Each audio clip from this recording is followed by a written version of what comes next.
किसी की किडनियों की धुलाई हो रही है, किसी के लीवर का इलाज चल रहा है, किसी के दांतों का इलाज चल रहा है।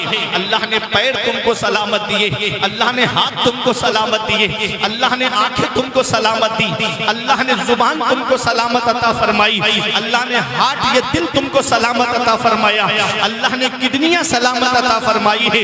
कितनी नेमतों से मेरे रब ने इंसान को नवाजा है। औलाद अल्लाह की नेमत है, बीबी अल्लाह की नेमत है, माँ बाप अल्लाह की नेमत है, ये मकान अल्लाह की नेमत है, ये हरियालियां अल्लाह की नेमत है, ये दौलत अल्लाह की नेमत है। बेशुमार नेमतों से उस रब ने हमको नवाजा है। एक किस्म के चावल से पेट भर जाता, उसने अलग अलग किस्म के चावल हमको अता फरमाए। एक किस्म का आटा है, उससे कितनी नेमतें बनती हैं। उसी आटे से रोटी बनती है, उसी से समोसा बनता है, उसी से जलेबी बनती है। अगर तेरा पेट रोटी से नहीं भरता तो समोसा खा के पेट भर ले। कितना मेहरबान है मेरा रब अपने बंदों पर, उसने कितनी नेमतों से हमको नवाजा है। बेशुमार नेमतों से उस रब ने हमको नवाजा है। ये खाना अल्लाह की नेमत है, ये पानी अल्लाह की नेमत है। अल्लाह की नेमतों का शुक्रिया अदा करो।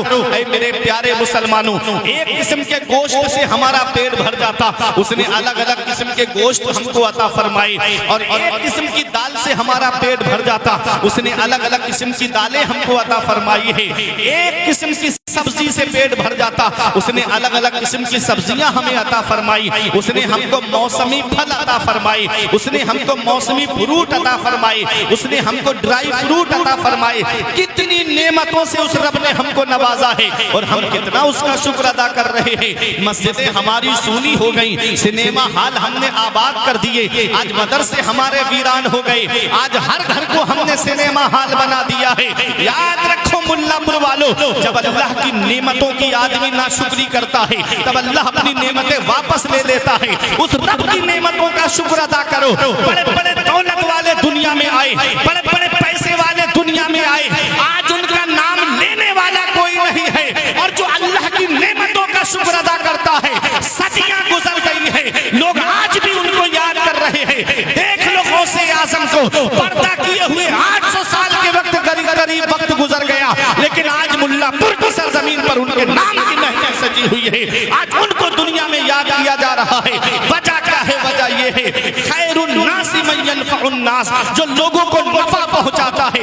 लोगों में बेहतर वो है जो लोगों को नफा पहुंचाए, जो दूसरों को फायदा पहुंचाए। गौसे आजम ने दूसरों को फायदा पहुंचाया। जब तक दुनिया बाकी रहेगी गौसे आजम को याद किया जाता रहेगा। जब तक दुनिया बाकी रहेगी गरीब नवाज को याद किया जाता रहेगा। जब तक दुनिया बाकी रहेगी साबिर पाक को याद किया जाता रहेगा। जब तक दुनिया बाकी रहेगी मदार पाक को याद किया जाता रहेगा। जब तक दुनिया बाकी रहेगी आला हजरत को याद किया जाता रहेगा। जब तक दुनिया बाकी रहेगी ताजुश शरिया को याद किया जाता रहेगा। और ये पैगाम दिया जाता रहेगा कि ये नाज ये अंदाज हमारे नहीं होते, दामन में अगर टुकड़े तुम्हारे नहीं होते, बेदाम ही बिक जाइए बाजारे नबी में, इस शान के सौदे में खसारे नहीं होते। नारे तकबीर, नारे रिसालत, मसलके आला हजरत, मसलके आला हजरत मौलाना फुरकान रजा मंजरी। नारे तकबीर, नारे रिसालत। आज हम अपने रब की कितनी नेमतों का शुक्र अदा कर रहे हैं। बेशुमार नेमतों से उस रब ने हमको नवाजा, बेशुमार नेमतों से। ये थूक जो हमारे मुंह में बनता है ना, आदमी इसको मामूली समझता होगा। एक साहब मुझे मिले, बोले मौलाना कई लाख की दवा खा गया, मेरे मुंह में थूक नहीं बनता है। हमने कहा ये थूक से फायदा क्या है? कहते हैं ये थूक जो है ना, इसके अंदर एसिडिटी पाई जाती है, तेजाबियत पाई जाती है। जब इंसान खाना खाता है तो खाने के साथ मिलकर के थूक पेट में जाता है, जो खाने को गला देता है। कितनी बड़ी नेमत है ये थूक। आप सोचो फिर आंख कितनी बड़ी नेमत होगी। ये दिल हार्ट जो है ये कितनी बड़ी अल्लाह की नेमत है, जो बराबर हमारा दिल जो है काम कर रहा है। हल्की सी नस ब्लॉक हो जाए आदमी दुनिया से चला जाता है। कितनी नेमतों से उस रब ने हमको नवाजा। मौत का कोई भरोसा नहीं मेरे अजीजों, मौत का कोई पता नहीं कब आ जाए, किस जगह आ जाए, किस हाल में आ जाए। क्या तैयारी की हमने मरने के बाद की? कोई तैयारी है हमारी? आज जिस औलाद को मोबाइल चलाने से फुर्सत नहीं मिलती, वो क्या तुम्हारी कब्र पे जाके कुरान पढ़ेगी? आज जिस औलाद को व्हाट्सएप देखने से, फेसबुक चलाने से, इंस्टा पे रील बनाने से फुर्सत नहीं मिलती, वो क्या तुम्हारी कब्र पे जाके कुरान पढ़ेगी? या तो औलाद को इस हाल में छोड़ कर जाओ कि औलाद को या तो आलिम बना के जाओ या हाफिज बना के जाओ, कि जब जब वो कुरान पढ़ेगी और दुआ करेगी रब्बना ग़फ़िरली वले वालिदैया वलिल मुमिनीना यौम यक़ूमुल हिसाब, अल्लाह मुझे बख्श दे, मेरे माँ बाप को बख्श दे, तमाम मोमिनीन को बख्श दे, वो दुआ जमीन के ऊपर करेगी, अल्लाह उसके माँ बाप को जमीन के नीचे बख्श देगा। या तो औलाद को इस हाल में छोड़ कर जाओ, कभी दौलत पे घमंड आने लगे, कभी पैसे पे नाज होने लगे, कभी सेहत पे तकब्बुर आने लगे, कभी बच्चों की नौकरी पे घमंड होने लगे, तो एक चक्कर कब्रिस्तान का लगा लिया करो। वहां तुमसे ज्यादा दौलत वाले मिलेंगे, वहां तुमसे ज्यादा पैसे वाले मिलेंगे, वहां तुमसे ज्यादा सरमाए वाले मिलेंगे। वो जिनकी नाक पे कभी मक्खी नहीं बैठती थी, आज उनके जिस्म को मिट्टी ने गला सड़ा करके एक तरफ कर दिया, सारे रुतबे मिट्टी में मिल गए, घमंड मिट्टी में मिल गया, तकब्बुर मिट्टी में मिल गया। घमंड किस बात पे, तकब्बुर किस बात पे? मरने के बाद आदमी को कब्र के अंदर जाना है। उस काली कोठरी की क्या तैयारी की हमने? वो आज हमारे घर में लाइट चली जाए, अंधेरा हो जाए, हम डरने लगते हैं। बतकाज़ा बशरियत इंसान होने के नाते हमें डर लगता है अंधेरा हो जाए। तो सोचा है कब्र में तो काली कोठरी है, वहां रोशनी का क्या इंतजाम किया हमने? कब्र में तो कीड़े मकोड़े हैं। आज हल्की सी चींटी हमारे कान में चली जाए तो पूरी रात हमारी नींद उड़ जाती है, और कब्र में उन कीड़े मकोड़ों में हमारे जिस्म का क्या हाल होगा? क्या तैयारी की हमने कब्र में कीड़े मकोड़ों से हिफाजत की? है मेरे अजीजों, वही आज हम दुनिया की रंगरेलियों में मस्त हो गए। आज हम दुनिया की रंगरेलियों में ऐसे खो गए, ऐसे खो गए कि हम मरने के बाद कब्र को भी भूल गए, कब्र के अजाब को भी भूल गए। अल्लाह अकबर, अपने आका को हमको चेहरा दिखाना है कब्र के अंदर जाकर के।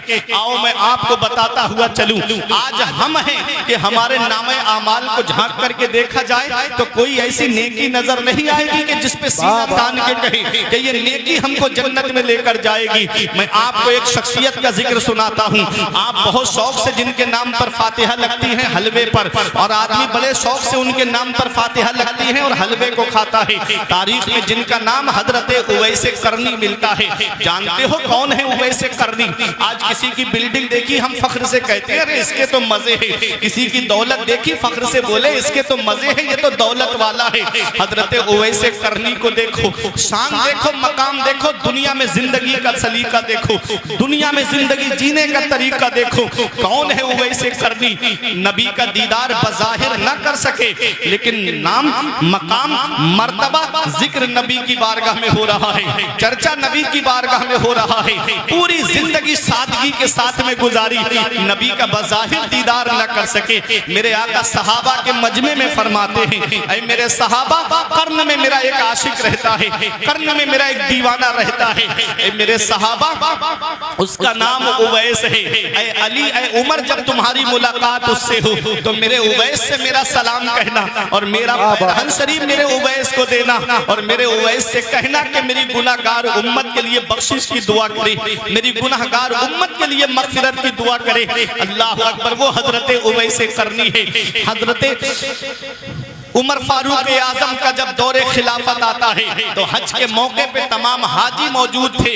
आपने ऐलान करवाया कोई हाजी अरकाने हज अदा करने के बाद वापस न जाए, तमाम हाजी बू कुबैस पहाड़ी के नीचे जमा हो जाएं। तमाम हाजी जमा हो जाते हैं। आपने फरमाया अब सारे हाजी बैठ जाएं, वो खड़े रहे जो यमन से आए हैं। यमन के हाजी डरने लगे, पता नहीं हमें क्यों खड़ा किया जा रहा है। हजरत उमर फारूक आजम ने फरमाया यमन के हाजी बैठ जाएं। अब यमन में वो जो कर्न से आए हाजी खड़े हो जाएं। एक बूढ़ा शख्स खड़ा होता है, ये हजरत उवैस कर्नी का चचा था। हजरत उमर फारूक आजम ने पूछा तुम कर्न से आए हो? उसने कहा हाँ मैं कर्न से आया हूँ। फरमाया क्या उवैस कर्नी को जानते हो? उसने कहा हुजूर उवैस नाम का एक मेरा भतीजा है, लेकिन वो इस लायक कहाँ कि आप उसका जिक्र करें, वो इस लायक कहाँ कि आप उसका नाम ले। अरे वो तो दीवाना है, वो तो पागल है, वो तो गलियों में गुजरता है, बच्चे उस पर पत्थर मारते हैं। हजरत उमर फारूक आजम की आंखों में आंसू आ गए। फरमाया मैं उसी दीवाने की बात कर रहा हूँ, मैं उसी दीवाने के बारे में पूछ रहा हूँ। हजरत उवैस करनी के बारे में उमर फारूक आजम पूछते हैं। फरमाया क्या तुम उसे जानते हो? कहा हाँ वो तो मेरा भतीजा है, मैं उसे जानता हूँ।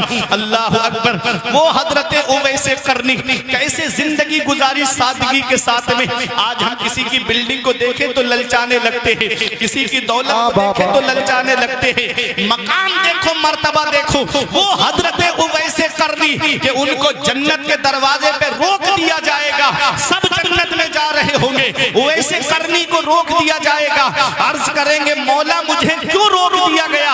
आवाज आएगी अकेले मत जाओ, अपने नबी की उम्मत की शफाअत करो और उसको अपने साथ में जन्नत में लेकर जाओ। दारे तकबीर, दारे रिसालत, बस लगे आला हजरत अल्लामा फरकान रज़ा मंजरी, दारे हैदरी जिंदा।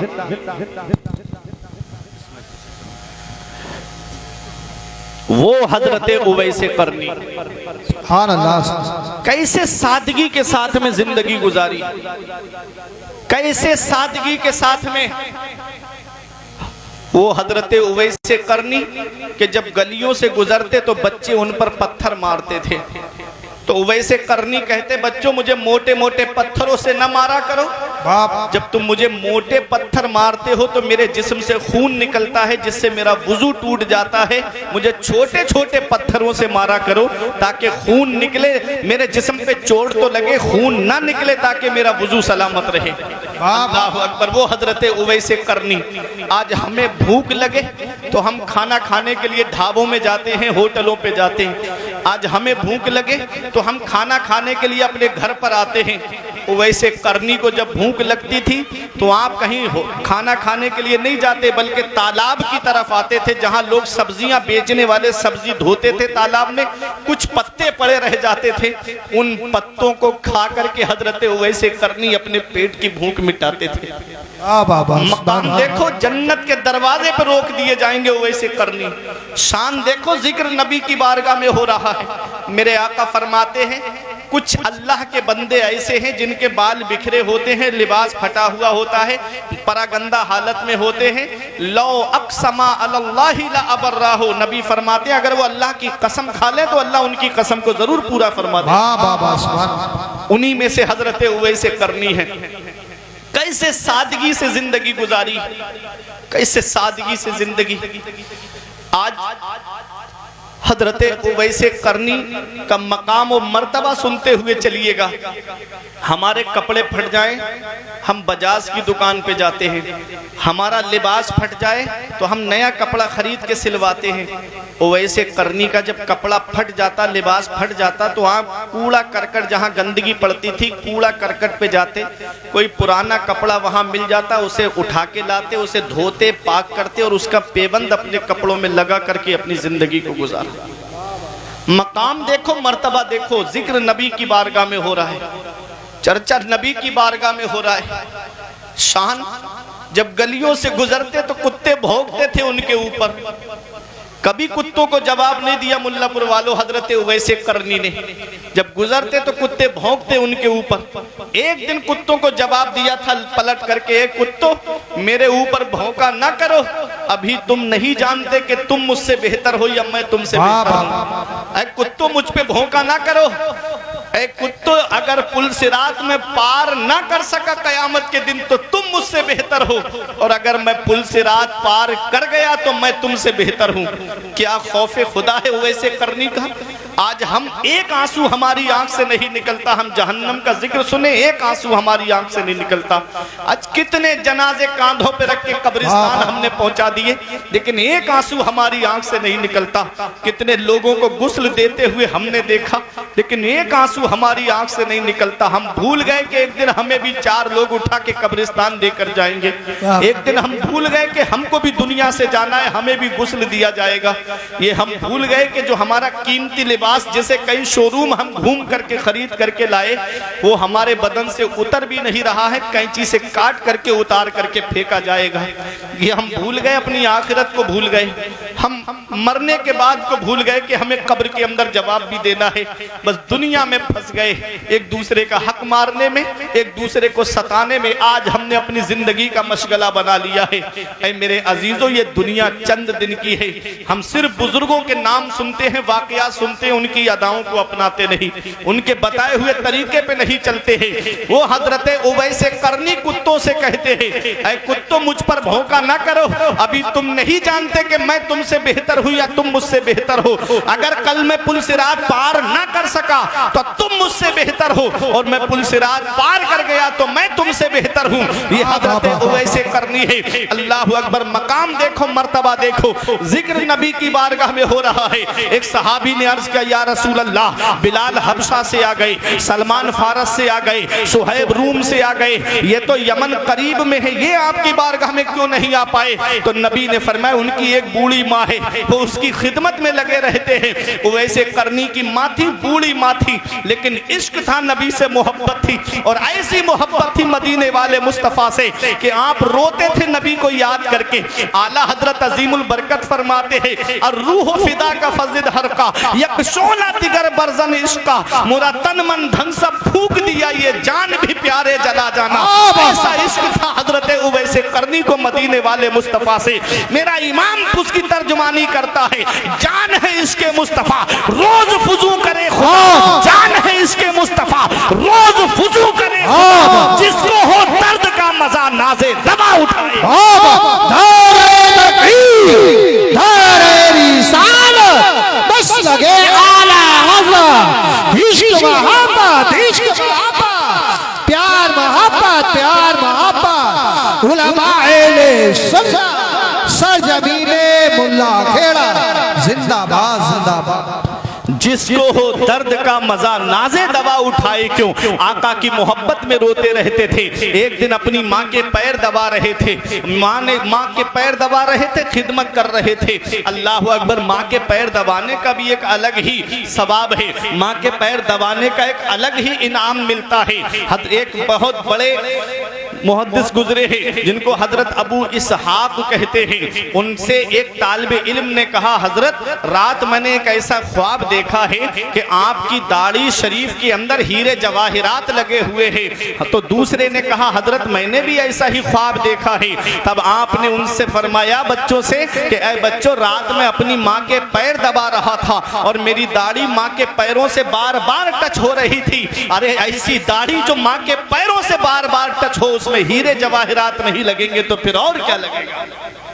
तो ये माँ बाप की खिदमत है जिसका सिला अलग मिलता है, ये माँ बाप की खिदमत का इनाम है जिसका अलग ही इनाम मिलता है। आज इंसान माँ की खिदमत नहीं करता, आज बाप की खिदमत नहीं करता। कितने माँ बाप हैं जो घरों के अंदर आंसू बहा रहे हैं औलाद की वजह से। औलाद जवान हुई, 4 पैसे क्या कमाने लगी, उसने सोचा कि अब ये तो पैसे मैंने अपनी मेहनत से कमाए हैं, ये दौलत मैंने अपनी मेहनत से कमाई है, ये मकान मैंने अपनी मेहनत से बनाया है, ये जमीन मैंने अपने मेहनत के पैसे से खरीदी है। आओ मैं एक वाकया आपको सुनाता हूँ। मेरे आका की बारगाह में एक सहाबी आए और अर्ज करते हैं, या रसूल अल्लाह, मेरा बाप मेरा सारा माल खर्च करना चाहता है। मेरे आका हुजूर सल्लल्लाहु अलैहि वसल्लम ने उनके वालिद को बुलवाया, बुजुर्ग सहाबी थे, बूढ़े सहाबी थे, एक डंडे का सहारा लेकर के आका की बारगाह में आ रहे थे। जब उनको ये पता चला ना कि उनके बेटे ने उनकी शिकायत आका से की है, तो आंखों में आंसू आ गए। रास्ते रास्ते में दिल ही दिल में अरबी में अशार कहने लगे। अल्लाह अकबर। वो अरबी के अशार ऐसे थे, आका को बताया नहीं, बस दिल ही दिल में गुनगुनाते हुए आ रहे थे। जब आए आका की बारगाह में तो मेरे आका ने इरशाद फरमाया, जो तुमने रास्ते में अशार कहे हैं वो जरा मुझे सुनाओ। बताया नहीं, ये मेरे आका की शान है। मेरे आका तो दिलों के राज जानते हैं, मेरे आका तो दिलों के खतरात से वाकिफ हैं। आला हजरत पुकार के कहते हैं, और कोई गैब क्या तुमसे नेहा हो भला, और कोई गैब क्या तुमसे नेहा हो भला, जब ना खुदा ही छुपा तुम पे करोड़ों दुरूद बाबा। धारे तकबीर, धारे रिसालत, बस लगे आला हज़रत, उलमा अहले सुन्नत, बस्ती बस्ती करिया करिया, इल्म का दरिया, फैज़ का दरिया, कौन बने मेहमाने काबा, हज़रत अल्लामा फुरकान रज़ा मंज़री, दारे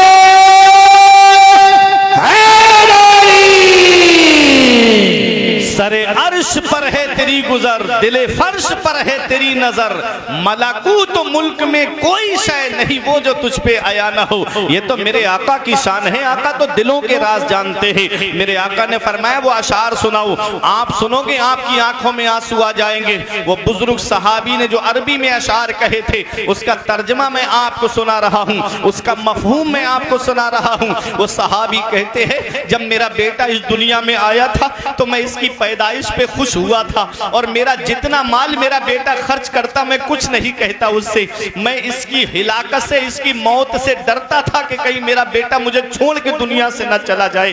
वो कहते हैं कि इसे तकलीफ होती थी तो मैं तड़प जाता था। अल्लाह अकबर। वो सहाबी रोते हुए अशार कहते हुए आए थे, दिल ही दिल में वो अशार थे, आका को सुना रहे हैं, या रसूल अल्लाह, आज मेरा बेटा थोड़े पैसे कमाने लगा तो इसने आपकी बारगाह में आकर के मेरी शिकायत की है। मेरे आका को जलाल आ गया। मेरे आका इरशाद फरमाते हैं, मेरे आका ने उन सहाबी से फरमाया, अंता व मालो का ले अबी का, ए मेरे सहाबी, तुझ पर भी तेरे बाप का हक है और तेरी दौलत पर भी तेरे बाप का हक है। पता चला औलाद कितना भी कहे ये माल मेरा है, ये मकान मेरा है, ये दौलत मेरी है, मदीने वाले मुस्तफा फरमाते हैं कि औलाद पर भी बाप का हक है और उसकी दौलत, उसकी जायदाद पर भी उसके बाप का हक है। बहुत अच्छी, बहुत बड़ी नेमत है। बाप आंगन में लगे हुए पेड़ की तरह होता है।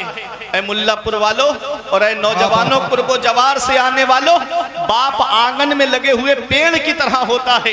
पेड़ देखा है आपने, दरख्त जब शिद्दत की गर्मी पड़ती है, जब धूप पड़ती है, आदमी पेड़ के नीचे कुर्सी डाल के बैठे आराम मिल जाता है, पेड़ के नीचे बैठे उसे सुकून मिल जाता है।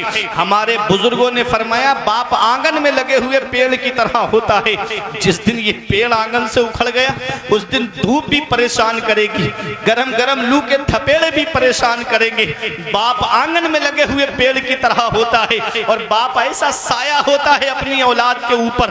बाप कुछ ना करे, सिर्फ चारपाई पे बैठा रहे, औलाद को सहारा है कि मेरे बाप का मेरे ऊपर हाथ रखा है, मेरे वालिद का साया मेरे ऊपर है। और जिस दिन वो साया सर से उड़ जाता है उस दिन आदमी चिराग लेके भी ढूंढेगा तो बाप जैसा प्यार करने वाली शख्सियत नहीं मिलेगी, माँ जैसी मोहब्बत करने वाली शख्सियत नहीं मिलेगी।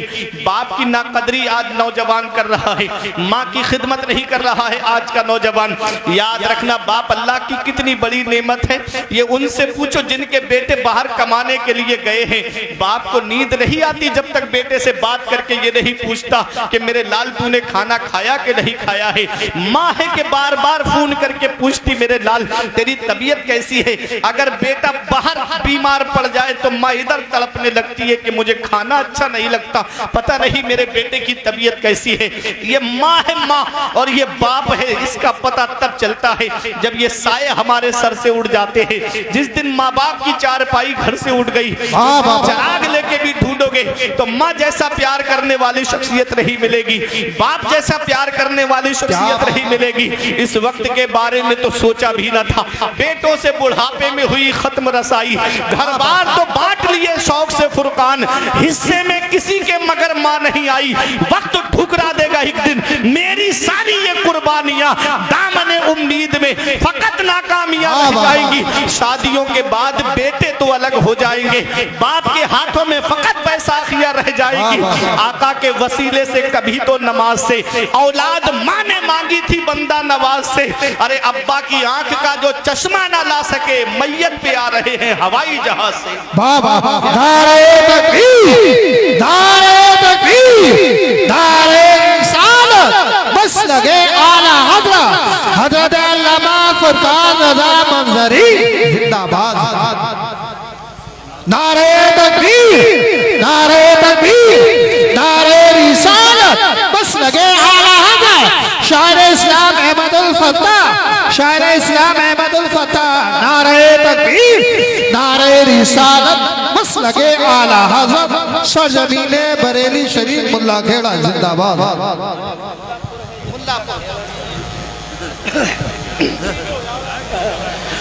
तो माँ बाप अल्लाह की बहुत बड़ी नेमत है। जिस दिन माँ बाप का साया सर से उठ गया उस दिन एहसास होता है हम कितनी बड़ी नेमत से महरूम हो गए। ऐ नौजवानों, कभी माँ बाप की बद्दुआएं लेने का सबब मत बनना, उनकी दुआएं लेने का सबब बनना। मेरे आका हुजूर सल्लल्लाहु अलैहि वसल्लम इरशाद फरमाते हैं, 3 लोगों की दुआएं कभी रद्द नहीं होती। 3 लोगों की दुआएं कभी रद्द नहीं होती। वो जब भी दुआ करते हैं अल्लाह उनकी दुआ को कबूल फरमाता है। वो 3 कौन है? मेरे आका फरमाते हैं, मुसाफिर की दुआ रद्द नहीं होती। मुसाफिर जो सफर की हालत में है वो दुआ करे तो अल्लाह ताला उसकी दुआ को कबूल फरमाता है। मेरे आका फरमाते हैं, मजलूम की दुआ कभी रद्द नहीं होती। मजलूम जिसको सताया जाए, जिस पे जुल्म किया जाए, सताने से बचना, किसी पे जुल्म मत करना। मौलाना रूम फरमाते हैं, मजलूम का अल्लाह के दरमियान कोई पर्दा नहीं है। हम दुआ करेंगे, हमारी दुआ बाबे इजाबत पे जाएगी, कब कबूल होगी? मजलूम की एक आह एक जहान को बर्बाद कर देती है। किसी के दिल दुखाने का सबब मत बनना, किसी को सताने का सबब मत बनना। नहीं बेटा तुम सुकून से बैठ जाओ। नहीं, बहुत मेहनत से जलसा सजाया जाए। नहीं देख, इन कमेटी वालों से पूछो कैसे पैसे जमा करे होंगे, भीख की तरह पैसे मांगे होंगे तब इतना बड़ा जलसा सजा होगा। 3 लोगों की दुआएं कभी रद्द नहीं होती। मुसाफिर की दुआ, मजलूम की दुआ और औलाद के हक में उसके बाप की दुआ। जब भी दुआ करते हैं अल्लाह उनकी दुआओं को कबूल फरमाता है। आज हम दुआएं कराते फिर रहे हैं। मैं आया, हजरत दुआ करो, कारोबार में बरकत नहीं होती। पीर साहब आ गए, अरे पीर साहब आ गए, हजरत दुआ कर दो, कारोबार में बरकत नहीं होती। जाकर के जगह जगह हजरत दुआ करो, कारोबार में बरकत नहीं होती। घर में माँ बाप बैठे हैं, उनसे दुआएं लो। इतनी जल्दी किसी मौलाना की, पीर की दुआ कबूल नहीं होगी जितनी जल्दी माँ बाप की दुआ औलाद के हक में कबूल होती है। आज माँ बाप एक एक पैसे के लिए परेशान हैं, माँ बाप एक एक पैसे के लिए दुखी हैं, माँ बाप दवाई के लिए परेशान हैं और बेटा अजमेर की बड़ी देग में पैसे डाल कर आ रहा है। इधर माँ बाप एक एक पैसे के लिए परेशान है, बेटा नैनीताल की सैर कर रहा है। इधर माँ बाप एक एक पैसे के लिए दुखी हैं और बेटा होटलों में खाना खा के वेटरों को टिप देकर आ रहा है। अल्लाह कुरान के दूसरे पारे में फरमाता है, सबसे बेहतर खर्चा वो है जो माँ बाप को दिया जाए। 500 रुपए कमाते हो, 100 रुपए उसमें से अपने माँ बाप को खर्चे के लिए दे दो, 400 रुपए बचे, उसमें अल्लाह इतनी बरकत अता फरमाएगा कि तुम्हारी नस्लें खाएंगी तब भी बरकत खत्म नहीं होगी। लेकिन माँ बाप एक एक पैसे के लिए दुखी हैं, माँ बाप एक एक पैसे के लिए परेशान हैं और बेटा है कि दोस्तों के साथ में पार्टियां करता नजर आ रहा है। इसका पता हमें तब चलता है जब माँ बाप की चारपाई घर से उड़ जाती है, तब एहसास होता है कि हम कितनी बड़ी नेमत से महरूम हो गए। आज कितना बड़ा साया हमारे सर से चला गया। ये बाप क्या है? कभी वालिद के चेहरे की तरफ देख लिया करो नौजवानों, कभी उनकी सफेद दाढ़ी की तरफ देख लिया करो, कभी उनकी पेशानी की सिलवटों की तरफ देख लिया करो, कभी उनके चेहरे की झुर्रियों की तरफ देख लिया करो, कभी उनके हाथों की लकीरों की तरफ देख लिया करो। अरे ये आज जो बेटा कहता ना मेरे बाप ने मेरे लिए किया क्या है, ऐसी सर्दी के आलम में तुम जाकर के देखो रिठौरा कोई अड्डे पे खड़ा है ताकि मैं 4 पैसे कमा लाऊं, मेरे बेटों के खर्चे में काम आएंगे। कोई बरेली कमाने के लिए जा रहा है, कोई दिल्ली कमाने के लिए जा रहा है, कोई मुंबई कमाने कमाने के लिए जा रहा है, कोई बेंगलोर कमाने के लिए जा रहा है, अरे कोई 3-3 साल के लिए सऊदी कमाने के लिए जा रहा है। याद रखना नौजवानों, ये कोचिंग की फीस भरने वाला एक बाप है, ये इंजीनियरिंग की फीस भरने वाला एक बाप है, ये यूनिवर्सिटी की फीस भरने वाला एक बाप है, ये डॉक्टरी की फीस भरने वाला एक बाप है। एक बाप क्या नहीं करता अपनी औलाद के लिए? बाप कौन सी कुर्बानी नहीं देता अपनी औलाद के लिए? बाप अल्लाह की बहुत बड़ी नेमत का नाम है। इसका पता तब चलता है जब ये साया हमारे सर से उड़ जाता है। उस दिन हमें एहसास होता है कि हम कितनी बड़ी नेमत से महरूम हो गए हैं। अल्लाह रब्बुल इज्जत का एहसान है कि अल्लाह ने हमको माँ बाप अता फरमाए हैं। अगर माँ बाप जिंदा है तो उनकी खिदमत कर लो, और उनका इंतकाल हो गया है तो जुमे के दिन माँ बाप की कब्र की जियारत कर लो। नबी फरमाते हैं जुमे के दिन जो माँ बाप की कब्र की जियारत कर ले, ऐसा बेटा फरमाबरदारों में लिखा जाता है, ऐसा बेटा माँ बाप के साथ में हुस्ने सुलूक करने वालों में लिखा जाता है। वाह वाह वाह, जिंदाबाद। तो ये माँ बाप है, इसका पता हमें तब चलता है जब ये साए हमारे सर से उड़ जाते हैं। अब शबे बारात आ रही है ना, अब आप फेसबुक देखेंगे, इंस्टा को देखेंगे और व्हाट्सएप को देखेंगे तो वो माफी नामे चलने वाले हैं। कुछ दिन में आप देखेंगे माफी नामे चालू हो जाएंगे कि मुझसे कोई गलती हो गई हो तो माफ कर देना, मुझसे कोई खता हो गई हो तो माफ कर देना, मुझसे कोई गलती हो गई हो तो माफ कर देना।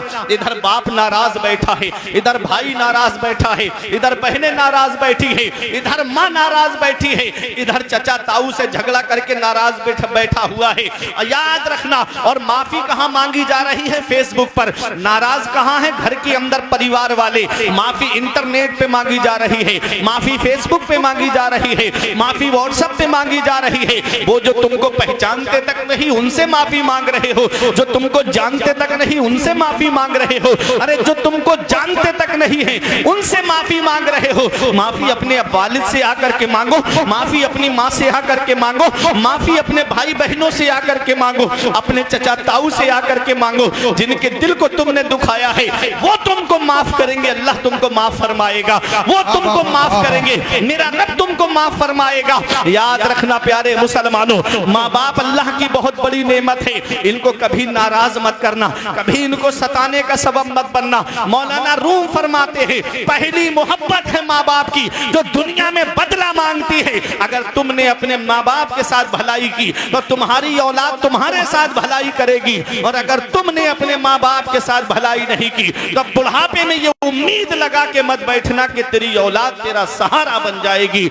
इसलिए किसी को सताने का सबब मत बनना, किसी का दिल तोड़ने का सबब मत बनना। मौलाना रूम फरमाते अज हजार काबा यक दिल बेहतरस, दिल बदस्त आबुर के हज्जे अकबरस। किसी मुसलमान का दिल रख लेना ये हज्जे अकबर है, बड़ा वाला हज है, अल्लाह हज्जे अकबर का सवाब अता फरमाए। वाह वाह, सुभान अल्लाह सुभान अल्लाह। नारे तकबीर, नारे रिसालत, बस लगे आला हज़रत, अज़मते वालिदैन, जिंदाबाद जिंदाबाद।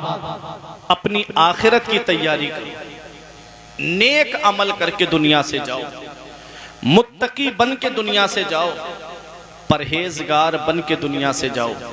वला तज़िरु वाज़िरतुन विज़रा उख़रा, क़यामत में कोई जान किसी जान का बोझ नहीं उठाएगी। सबको अपना अपना हिसाब देना है, सबको अपना अपना जवाब देना है। क्या तैयारी की हमने आखिरत की, क्या तैयारी की हमने कब्र में जाने की। ये अचानक आने वाली मौतों से इबरत हासिल नहीं करते, ये अचानक आने वाली मौतों से नसीहत हासिल नहीं करते। साथ जिनके थे यहाँ लश्करों फौजों सिपाह, बेकसाना कब्र के अंदर अकेले चल बसे, एक साथ भी ना ठहरे वादा जिनका आ गया, जी के जी में रह गए अरमान सारे चल बसे।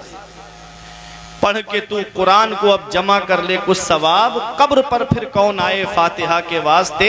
काम वो कर ले प्यारे जिसके 22 कब्र में बागे रिजवा से खुले खिड़की हवा के वास्ते। काम दोजक के किए जन्नत का है उम्मीदवार, कसरे जन्नत तो बना है पारसा के वास्ते। वाह वाह। जो मुत्तकी हैं, जो परहेजगार हैं, वो डरते हैं अपने रब से। उनके दिल में खौफे खुदा है कि हम अपने रब के सामने खड़े कैसे होंगे, हम जवाब कैसे देंगे। और एक हम हैं कि हमारी आंख से एक आंसू नहीं निकलता। अजाबे कब्र को सुने, हंसी मजाक। कब्रिस्तानों में आदमी जुआ खेल रहा है, कोई मैच खेल रहा है, कोई वहां पर जाकर के हंसी मजाक कर रहा है, कोई मोबाइल चला रहा है। कब्रिस्तान जो इबरत की जगह है, जहां से हमारे बुजुर्ग गुजरते थे तो रोते थे खड़े होके, आंखों से आंसू निकलते, दाढ़ी भीग जाती, आंसू जमीन पे गिरने लगते, खड़े होके इतना रोते। मौला अली शेरे खुदा गुजरते तो खड़े होके रोने लगते। पूछने वाले पूछते आप इतना रोते हो? तो कहते हैं ये कब्र दुनिया की मंजिलों में आखिरी मंजिल है और आखिरत की मंजिलों में सबसे पहली मंजिल है। कब्र के सवालों के जवाब में पास हो गया तो आगे आसानियां हैं और फंस गया तो आगे बड़ी मुश्किलें हैं। ये वो हैं जो दुनिया में जिन्हें जन्नती होने की खुशखबरी और बशारत मिली है। एक हम हैं कि हमारी आंख से एक आंसू नहीं निकलता। हाथों से तूने अपने दफनाए कितने मुर्दे, आंखों से तूने अपनी कितने जनाजे देखे, इस बात को ना भूलो सबका यही हशर है। दुनिया के ऐ मुसाफिर मंजिल तेरी कब्र है। अपनी कब्र की तैयारी करो, अपनी आखिरत की तैयारी करो। मैंने नौजवानों को दुनिया से जाते देखा, मैंने बच्चों को दुनिया से जाते देखा, मैंने बूढ़ों को दुनिया से जाते हुए देखा। याद रख हर आन आखिर मौत है, बंतु मत अनजान आखिर मौत है। मरते जाते हैं हजारों आदमी, आकिलो नादान आखिर मौत है। बारहा इल्मी तुझे समझा चुके, मान या मत मान आखिर मौत है। आज हम अल्लाह की नेमतों का शुक्रिया अदा नहीं कर रहे, अपनी ज़ात के बारे में गौर व फिक्र नहीं कर रहे। आज हम दुनिया की आग में अपनी उंगली को नहीं डाल सकते तो जहन्नम की आग जो काली है, जो इतनी सख्त है, तो बताओ उस आग में जलना कैसे बर्दाश्त कर पाएंगे। आज किसी के मकान में आग लग जाए और बेटा अंदर हो तो वो पूरी कोशिश करेगा, पूरी जान लगा देगा अपने बेटे को बचाने के लिए कि मैं बेटे को जलने नहीं दूंगा। आज दुनिया की आग के लिए आप इतना परेशान हो जाते हो, कभी जहन्नम की आग के बारे में भी सोचा है? वहां जलता हुआ बेटे को कैसे बर्दाश्त करोगे? ये मोबाइल क्या है, रात में क्या करता है मोबाइल? सिर्फ दो काम है मोबाइल के। एक काम ये है कि या तो खुशी की खबर देगा या गम की खबर देगा। ये दो काम तो है। रात में फोन अगर आएगा मोबाइल पे तो या तो खुशी की खबर होगी या गम की खबर होगी। आदमी कितना भी जागा हुआ हो और सो जाए रात में आराम से और मोबाइल की टून बज जाए, घंटी बज जाए, तो आदमी की आंख खुल जाती है, उठ के बैठ जाता है। हमने कहा क्यों उठ गए? कहा मोबाइल की घंटी ने उठा दिया। ये मोबाइल की घंटी की आवाज सुनकर आदमी की आंख खुल जाती है। फजर में अजान की आवाज सुनकर की आंख क्यों नहीं खुलती? फजर में अजान की आवाज सुनकर की आंख क्यों नहीं खुलती? अल्लाह अकबर। अभी कुछ दिन पहले मैं बहराइच शरीफ प्रोग्राम में गया था, 12वीं शरीफ के मौके पे। वहां इंटरनेट बंद हो गया था। 3 दिन में उधरी इलाके में रहा तो इंटरनेट बंद था। तब मैंने वहां के लोगों की दीवानगी देखी थी। शराबस्ती बराबर में जिला है, बहराइच जिले का इंटरनेट बंद था लेकिन शराबस्ती का चालू था। तो लोग बहराइच से शराबस्ती जाकर के इंटरनेट वहां पर जाकर के चला रहे थे। कोई व्हाट्सएप चेक कर रहा था, कोई फेसबुक चेक कर रहा था, कोई यूट्यूब पे खबरें देखने का आदी है तो खबरें देख रहा था। ये इंटरनेट बंद हो गया तो आदमी परेशान हो गया। अब जरा सोचो, एक दिन हमारी जिंदगी का अलार्म बंद हो जाएगा, कभी हमने सोचा? नेट बंद हो गया तो चालू हो जाएगा, लेकिन जब दुनिया से चले गए तो वापसी का चांस नहीं। अल्लाह के एक वली का वाकया सुनो, तकरीर खत्म करने जा रहा हूँ। हजरत बहलूल दाना का नाम आपने सुना होगा, एक अल्लाह के वली गुजरे। आप कब्रिस्तान में बैठे थे, बादशाह गुजर के जा रहा था। उसने कहा बाबा कभी महल की तरफ भी आ जाया करो, कभी बस्ती की तरफ भी आ जाया करो, देखो शहर कैसा आबाद है। तो हजरत बहलूल दाना ने कहा शहर वाले खुद यहाँ पर आ रहे हैं, मैं शहर आकर के क्या करूँगा? ये कब्रिस्तान है। एक दिन बादशाह गुजर के जा रहा था, अपने हाथी पे बैठा था पूरे फोर्स के साथ में। क्या देखा कि रोड पूरा जाम है। बादशाह बोला क्या मामला है, रोड जाम क्यों है? कहा एक दीवाना है, बीच रोड पे खड़ा है और दोनों हाथों में उसके पत्थर है। कभी इधर पत्थर उठाता है, कभी इधर वालों को पत्थर उठाता है। बादशाह उतरा और जाकर के देखा तो हजरत बहलूल दाना थे। तो बादशाह जाके कहता है बाबा क्या मामला है? कहा कि इन लोगों की मैं उससे सुलह करा रहा हूं, लोगों की, बंदों की अल्लाह से सुलह करा रहा हूं।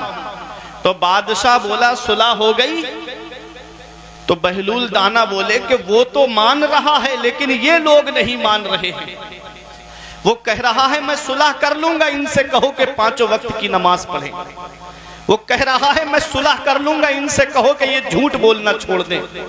वो कह रहा है कि मैं सुलह कर लूंगा, इनसे कहो कि ये हमेशा सच बोले। वो कह रहा है इनसे कहो कि मैं सुलह कर लूंगा, ये हलाल खाएं। वो कह रहा है कि मैं सुलह कर लूंगा, इनसे कहो कि ये किसी को सताए नहीं। बहलूल दाना ये कह रहे हैं कि वो तो मान रहा है मगर ये लोग नहीं मान रहे हैं। बादशाह गुजर के चला गया। 1 हफ्ते के बाद बादशाह ने क्या देखा कि वही कब्रिस्तान में बुजुर्ग हैं हजरत बहलूल दाना, और दोनों हाथ में पत्थर है, कभी इधर खींचे कभी उधर खींचे। तो बादशाह बोला बाबा अब क्या कर रहे हो? तो हजरत बहलूल दाना कहते जगह बदली है, मैंने अपना काम नहीं बदला है, अब भी सुलह ही करा रहा हूं। कहा अब सुलह कैसी? तो कहा कि अब ये कब्रिस्तान वालों की सुलह रब से करा रहा हूं। कल वो मान रहा था तो ये लोग नहीं मान रहे थे, आज ये मान रहे हैं, वो नहीं मान रहा है। मरने के बाद कोई चांस नहीं मेरे अजीजों, मौत से पहले ही तौबा कर लो, दुनिया से जाने से पहले तौबा कर लो। ये अल्लाह वाले हैं जो कितनी नसीहत की बातें हमको बता के चले गए, कितने सच्चे पैगाम दे करके हमको चले गए। आज मौका है, सुलह कर लो, आज मौका है, जिंदगी की डोर चल रही है, तौबा कर लो, अपने रब को राजी कर लो। आज जो मुसलमान परेशान है वजह यही है कि आज मुसलमान अपने रब को नाराज किए हुए हैं। आज अल्लाह हमसे नाराज है, उसका रसूल हमसे नाराज है, वरना मुसलमान कभी परेशान नहीं हुआ। रब फरमाता वला तहनु वला तहजनु व अंतुमुल आलौना इन कुंतुम मोमिनीन, गम मत करो, सुस्ती मत उठाओ, तुम ही बुलंद रहोगे बशर्त के तुम मुसलमान बन जाओ, बशर्त के तुम मोमिन बन जाओ। अब मोमिन की शान क्या है? मदीने वाले मुस्तफा फरमाते मोमिन मोमिन के लिए बुनियाद में लगी हुई ईंट की तरह है, एक ईंट दूसरी ईंट को मजबूत करती है। एक ईंट रखी है, लात मारोगे दूर गिरेगी, और उसी को बुनियाद में ईंटों पे ईंटें लगा करके चुन दो तो दीवार हट नहीं सकती। ऐसे ही मोमिन की शान है कि एक मोमिन दूसरे मोमिन के लिए बुनियाद में लगी हुई ईंट की तरह है, एक ईंट दूसरी ईंट को मजबूत करती है। तो एक रास्ते से 2 यहूदी गुजर के जा रहे थे, रास्ते में एक पत्थर पड़ा हुआ था, दूसरा यहूदी कहता है इस रास्ते से मुसलमान नहीं गुजरा है।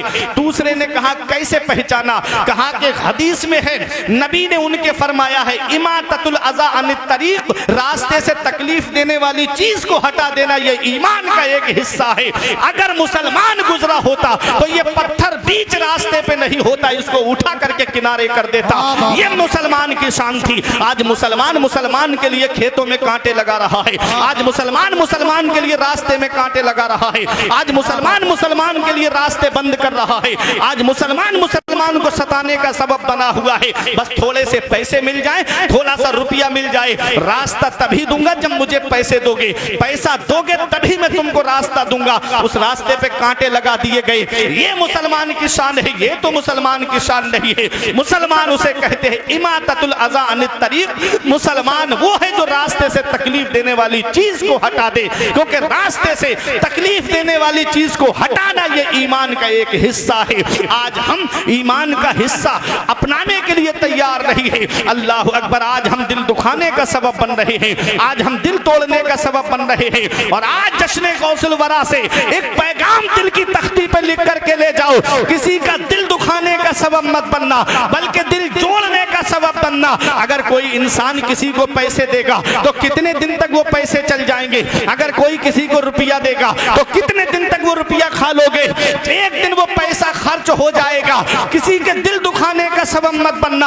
आज ब्याह शादी का मौका आए तो हमारे यहाँ के हालात बदलते चले जाते हैं। अल्लाह ने नेमत की शक्ल में एक बेटा दिया था, अल्लाह का शुक्र अदा करते, मौला किसी के घर में चिराग जलाने वाला नहीं है, तूने मेरे घर में चिराग जलाने वाला तो दिया है, अल्लाह का शुक्र अदा करते। लेकिन जब उसकी शादी का नंबर आया तो किस्म किस्म की खुराफात जहन में आने लगी। मेरा एक ही तो बेटा है, इसकी शादी बड़े धूमधाम से करूंगा, इसकी शादी इतनी आसानी से नहीं करूंगा, होगा, फला को मेरे पड़ोस में बुलेट मिली है, मुझे 4 व्हीलर चाहिए। ये किस्म किस्म की लंबी लंबी डिमांडों के दरवाजे खोल दिए।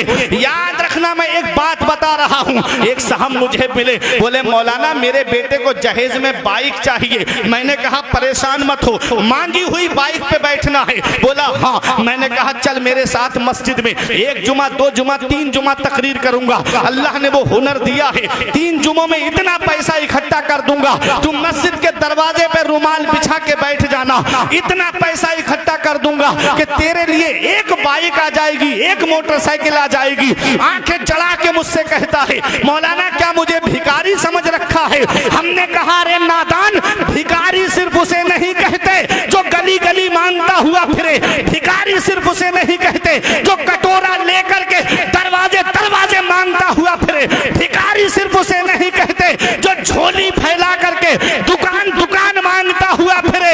ऐ मुल्लापुर वालों, भिखारी उसे भी कहते हैं जो जहेज की लिस्ट बना के ससुराल के दरवाजे पे मांगता है। नारे तकबीर, नारे तकबीर, नारे रिसालत, बस लगे आला हज़रत, उलमाए अहले सुन्नत, बस्ती बस्ती करिया करिया, इल्म का दरिया, फैज़ का दरिया, हज़रत अल्लामा फुरकान रज़ा मंज़री, सरज़मीने मुल्लापुर बरेली शरीफ।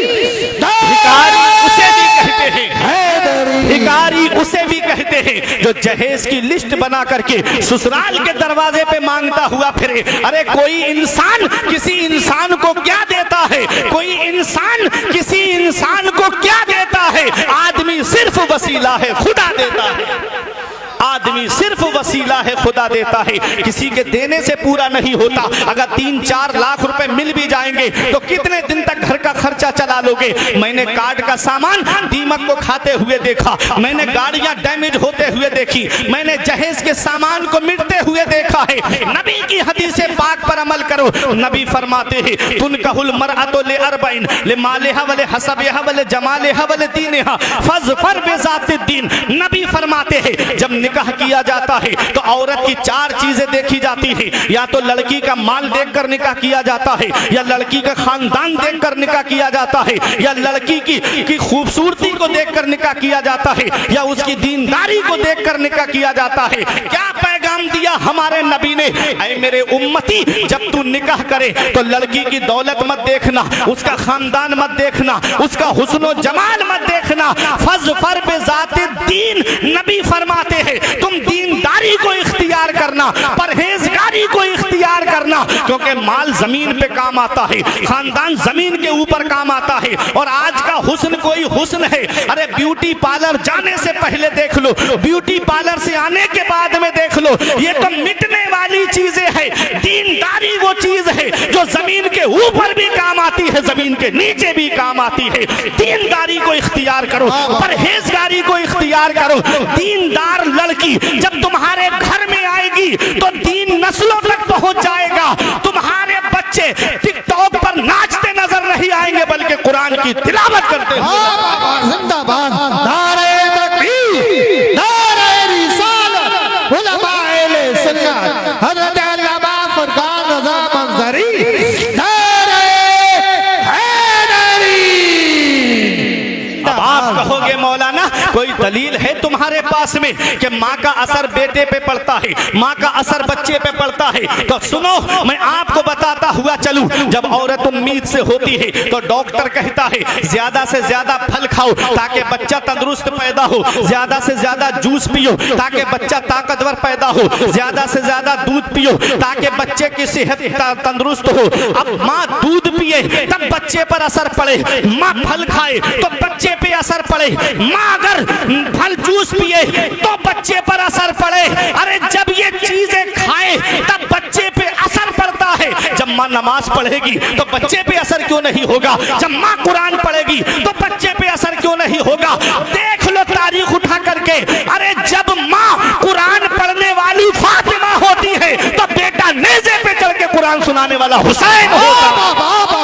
नारे तकबीर, नारे रिसालत, उलमाए अहले सुन्नत, जिंदाबाद जिंदाबाद। जब माँ कुरान पढ़ने वाली फातिमा होती है है तो बेटा नेज़े पे चल के कुरान सुनाने वाला हुसैन होता है। माँ जब उम्मुल खैर फातिमा होती है तो बेटा बगदाद का गौसे आजम होता है। माँ जब माह नूर बीबी होती है तो बेटा अजमेर का गरीब नवाज होता है। माँ जब साबिरा होती है तो बेटा अलाउद्दीन अली अहमद साबिर होता है। माँ जब ताहिरा होती है तो बेटा बाबा फरीदुद्दीन गंजे शकर होता है। अरे माँ जब नेक होती है तो बेटा मुजद्दिदे आजम होता है। माँ जब नेक होती है तो बेटा हुज्जतुल इस्लाम होता है। माँ जब नेक होती है तो बेटा मुफ्ती आजम होता है। अब तमाम लोगों की तवज्जो, एक भाई भी खामोश नहीं रहेगा। अरे बाप वो है जो मुफस्सिरे कुरान है और माँ वो है जो अपने जेवर देकर मंजरे इस्लाम के मुदर्रिसों की तनख्वाह अदा कर दे, तो उसके शिकम से जो बेटा दुनिया में आया उसी बेटे को दुनिया ताजुल शरिया के नाम से जानती है। जिंदाबाद जिंदाबाद, बहुत अच्छे, क्या बात है, जिंदाबाद।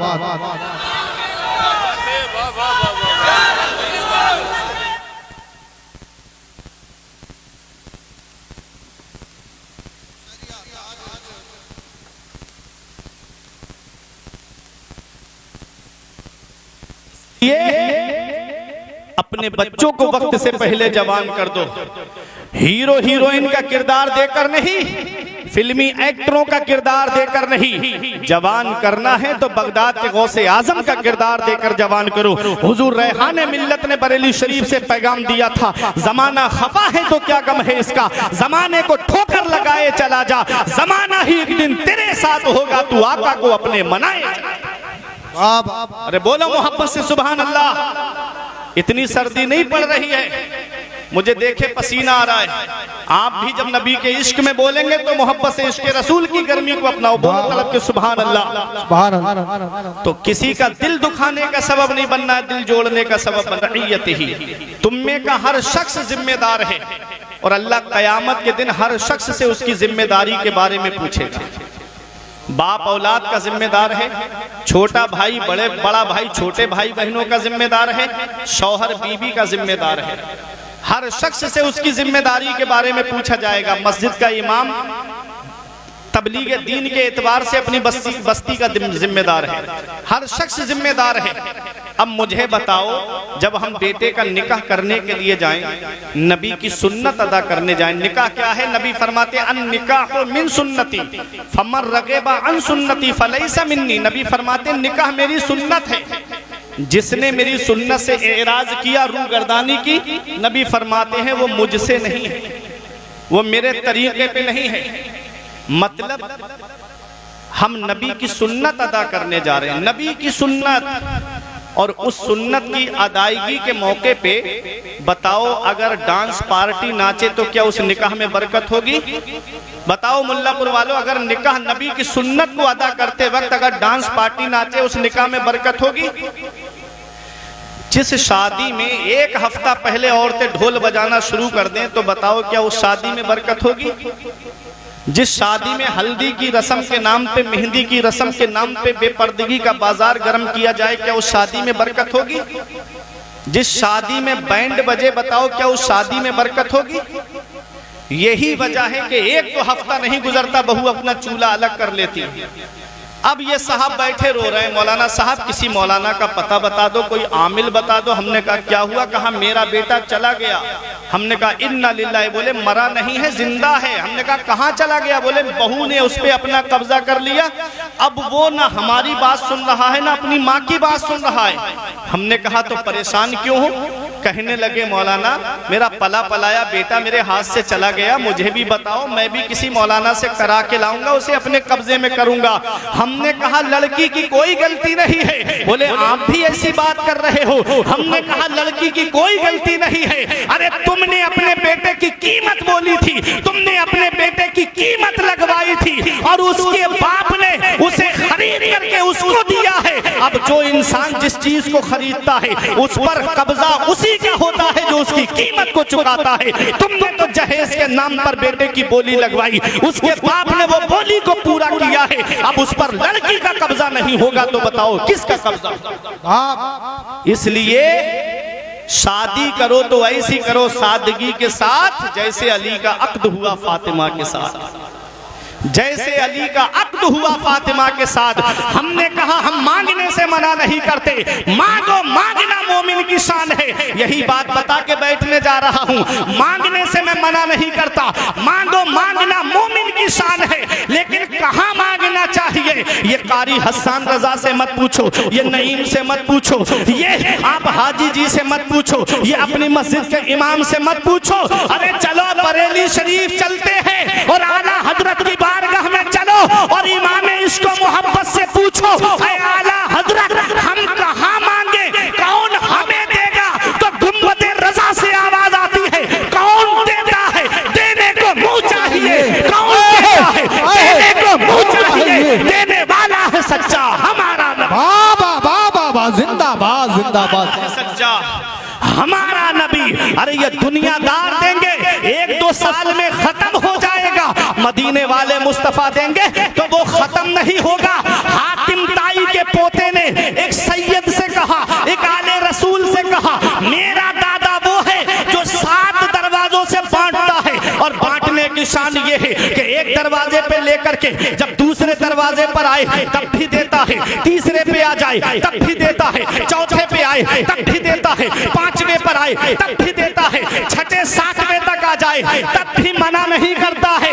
मेरा दादा तब भी देता है। तो आले रसूल ने कहा वो तेरा दादा है, सैयद ने कहा वो तेरा दादा है जो 7 दरवाजों से बांटता है, तब भी साइल का सवाल पूरा नहीं होता है। अरे मेरे नाना की ये शान है कि एक दरवाजे से बांटते हैं, और जो भी एक बार मेरे नाना की चौखट पर आ जाए कयामत तक किसी के सामने हाथ नहीं फैलाता है। वाह क्या जूदो करम है शहे बतहा तेरा, वाह क्या जूदो करम है शहे बतहा तेरा, नहीं सुनता ही नहीं मांगने वाला तेरा, बाबा बाबा, नहीं सुनता ही नहीं मांगने वाला तेरा। वही रब है जिसने तुझको हमतन करम बनाया, हमें भीख मांगने को तेरा आस्था बताया। मांगना है तो रब की बारगाह में आकर के मांगो, मांगना है नबी के दर से मांगो, अल्लाह देगा, उसका रसूल देगा, तब घर का गुजारा होगा। किसी के सामने हाथ मत फैलाना, जहेज की लंबी लंबी डिमांडों के नाम पे किसी के सामने झुकना नहीं, बस कहना मेरा रब जो मुझे देगा वो मेरे लिए काफी है, और जो किस्मत में आपके पास आपके लिए है वो आपके पास आएगा। मौला अली शेर खुदा फरमाते हैं, किस्मत का रिस्क इंसान को ऐसे तलाश करता है जैसे मरने वाले को मौत तलाश करती है। तो जो आपकी किस्मत में है वो आपको मिलेगा। किसी के सामने झुकना नहीं, हाथ नहीं फैलाना, ये पैगाम है आज के जलसे से मेरा आपके लिए। और जब शादी करने जाओ तो अपने बच्चों की शादी में शैतान को शामिल मत करना। ये डांस पार्टियां, ये बैंड बाजे थोड़ी देर का मजा है, उसके बाद वो सन्नाटा है, वो खामोशी है, पैसा भी खर्च हो गया, तकलीफ भी, गम भी। अल्लाह और उसके रसूल के जिक्र से शुरुआत करोगे तो शादी में भी बरकत होगी, घर में भी बरकत होगी, आने वाली नस्ल में भी बरकत होगी। वफी अनफुसिकुम अफला तुबसिरून, अपनी जात के बारे में गौर व फिक्र नहीं करते, और जब निकाह करने के लिए जाओ तो गरीबों की बेटियों को अपनाया करो। वो तो किस्मत वाले हैं कि जिन्हें खिदमत खल्क का मौका मिल जाता है, वो नसीब वाले हैं कि जिन्हें खिदमत करने का मौका मिल जाता है। मदीने वाले मुस्तफ़ा फरमाते हैं, खैरुन नास मन यनफउन नास, लोगों में सबसे बेहतर वो है जो लोगों को फायदा पहुंचाए, जो लोगों को नफा पहुंचाए। अल्हम्दुलिल्लाह ये आप देख रहे हैं, ये हुसैनी वेलफेयर सोसाइटी के नौजवान कितनी जिम्मेदारी उठाए हुए हैं। जब मैं जलसे से बोल रहा हूं तो कोई जिम्मेदारी ही चीज होगी ना, कितनी जिम्मेदारी उठाए हुए हैं। कहीं गरीब बेटियों के जब शादी का मामला आता है तो ये खामोशी के साथ में उसके जहेज का पूरा इंतजाम कर देते हैं। चंद लोग मिलकर के पूरा जहेज का इंतजाम करते हैं। अल्हम्दुलिल्लाह ईद के बाद 5 लड़कियों की शादी की जिम्मेदारी उठाए हुए हैं। तो हमको क्या चाहिए, हम एक मुसलमान है ना, ईमान वाले है ना, हमको चाहिए था कि जब एक मुसलमान भाई आगे बढ़ रहा है तो हमको उस मुसलमान की सपोर्ट करना चाहिए, ना कि उसकी टांग खींचना चाहिए। हम ईमान वाले, हमारे बुजुर्गों ने यही काम किया था कि अगर कोई दीन का काम करता था तो वो उसकी मदद करते थे, उसको पीछे नहीं खींचते थे। अफसोस होता है कि शराब की दुकान खोले तो कोई नहीं कहेगा कि ये गलत हुआ, कोई जुए का अड्डा खोले तो कोई नहीं कहेगा कि ये गलत हुआ। अभी मदरसा खुल जाए बस्ती में, कहेंगे क्या जरूरत थी, मस्जिद में पढ़ तो रहे थे बच्चे। अभी अगर यहाँ पर कोई दीन का काम होने लगे, 4 आदमी मुसलमानों में खड़े हो जाएंगे, क्या जरूरत थी यहाँ पर। अपने बच्चों को दीनी तालीम सिखाओ, इतना इल्म सिखाओ अपने बच्चों को कि वो जहेज मांगे नहीं बल्कि अपनी तरफ से दूसरों की मदद करते हुए नजर आए। अपनी बच्चियों को भी तालीम सिखाओ, दीनी तालीम सिखाओ, अपनी बच्चियों को भी इल्म से आरास्ता व पैरास्ता करो। तलबुल इल्मी फरीदतुन अला कुल्लि मुस्लिम व मुस्लिमा, इल्म दीन हासिल करना हर मुसलमान मर्द औरत पे फर्ज है। तो अपनी बच्चियों का, जो लड़कियों का मदरसा हो वहाँ अपनी बच्चियों को भेजो, दीनी तालीम हासिल कराओ। लड़कों का मदरसा हो वहाँ अपने बच्चों को कुरान व हदीस की तालीम सिखाओ। आज 85% मुसलमान तालीम याफ्ता नहीं है। रोना इसी बात का रोया जा रहा है, कहते हैं कि यह मुसलमान परेशान बहुत है, सताया बहुत जा रहा है। अभी गुजरो मुसलमानों की बस्ती से तो मोबाइल चलाते मिलेंगे, गैर मुस्लिमों की बस्ती से गुजरो उनके बच्चे पढ़ते हुए मिलेंगे। ये हमारे बच्चे हैं कि मोबाइल में मस्त हैं। अरे तालीम होगी तुम्हारे पास तब ना कामयाब होगे, एजुकेशन होगा तुम्हारे पास तब ना कामयाब होगे, शिक्षा होगी तुम्हारे पास तब ना कामयाब होगे। पैगंबर इस्लाम ने जब मक्के शरीफ में नबूवत का ऐलान किया तो सिर्फ 17 लोग लिखना पढ़ना जानते थे, और जब आका मक्के से मदीना हिजरत करके तशरीफ लाए, 23 साल की इस कलील मुद्दत में मदीने वाले मुस्तफ़ा ने 1.25 लाख सहाबाए किराम के हाथ में कलम और उनको तालीम से आरास्ता पैरास्ता कर दिया था। मौला अली शेरे खुदा के दौर तक न मर्दों में कोई मर्द अनपढ़ था, न औरतों में कोई औरत अनपढ़ थी। जिसे देखो वो अपने वक्त का फकीह और अपने वक्त का मुहद्दिस। ये तालीम का दौर गुजरा है हमारा। आज हम तालीम से दूर हुए इसलिए परेशान हुए, शिक्षा से दूर हुए इसलिए परेशान हुए। हमारा बच्चा वो मुर्गा कट बाल कटाएगा ना, साइटों से खुले हुए होंगे, गाड़ी पे घूमेगा, मुंह में गुटखा डाला, वो जानता है ना मेरा बाप पंचर की दुकान चलाता है, मरने के बाद उसके ये पंचर की दुकान मुझे ही तो मिलना है। वो सोचता है मेरे बाप की बाल कटिंग की दुकान है, मुझे तो इसी दुकान पे बैठना है। आगे नहीं सोचता कब तक दूसरों की गाड़ियों के पंचर जोड़ते रहोगे। इतनी तालीम हासिल करो कि तुम किसी की गाड़ी का पंचर ना जोड़ो बल्कि दूसरे तुम्हारी गाड़ियों का पंचर जोड़ते रहो। तो इल्म हासिल करो। महरेरा शरीफ से आवाज उठी थी, हुजूर नजीब मिल्लत की आधी रोटी खाइए, बच्चों को पढ़ाइए, बच्चों के पास तालीम होगी। हुजूर नजीब मिल्लत ने फरमाया जल से हल्के कर दो, मदरसे मजबूत कर दो। जब मदरसे मजबूत होंगे तब ना तुमको आलिम मिलेंगे, जब मदरसे मजबूत होंगे तब ना मुसल्ले पे इमाम मिलेंगे, जब मदरसे मजबूत होंगे तब ना तुमको कौम के लिए रहनुमाई करने वाले आलिम मिलेंगे, और जब मदरसे ही कमजोर हो जाएंगे तो आलिम तुमको कहां से मिलेंगे। इसलिए मदरसे मजबूत करो, जल से हल्के करो, मदरसे मजबूत करो, दीन को फरोग दो, तालीम को फरोग दो, अपने बच्चों को पढ़ाओ, अपने बच्चों को तालीम सिखाओ।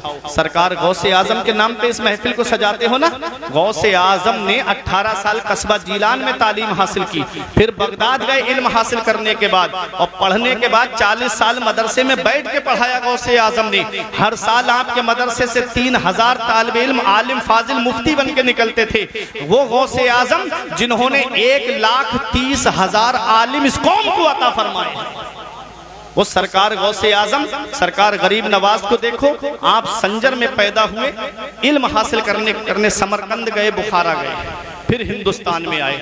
हमारे बुजुर्गों ने पहले इल्म हासिल किया, तालीम हासिल की, फिर उसके बाद अल्लाह ने वो मकाम उनको अता फरमाए हैं कि जब तक दुनिया बाकी रहेगी आज लोग उनका जिक्र करते रहेंगे, उनको याद करते रहेंगे। तो तालीम अपने बच्चों को सिखाओ, इल्म अपने बच्चों को सिखाओ। और ये जो हुसैनी वेलफेयर सोसाइटी के नौजवान हैं, ये कमेटी जो है यहाँ के नौजवान जुड़े हुए हैं अल्हम्दुलिल्लाह।